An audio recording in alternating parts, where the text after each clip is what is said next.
how to buy DeSci agent token. So this token came under the symbol of DESCIAI. So before we start, this is not financial advice. I'm not professional or economic expert. So before investing in any project that you find on my channel, please do your own research. Now, before going and buy this token, make sure to check the Rex account and keep following the updates about this token.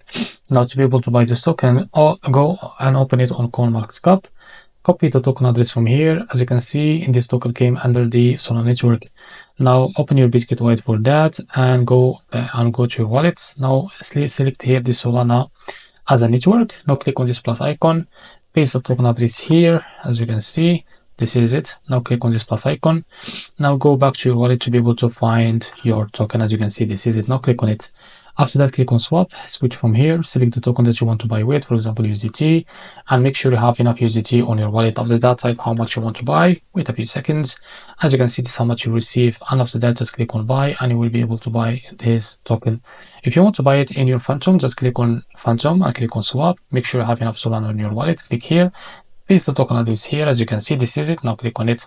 Type here how much you want to buy. Wait a few seconds. And as you can see, this is how much you receive. Select the provider from here, for example, Jupiter. And make sure to read all of that information here. And after that, click on swap.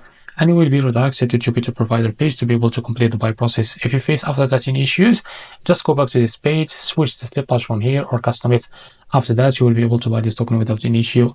So this is how to buy the DeSci AI agent token.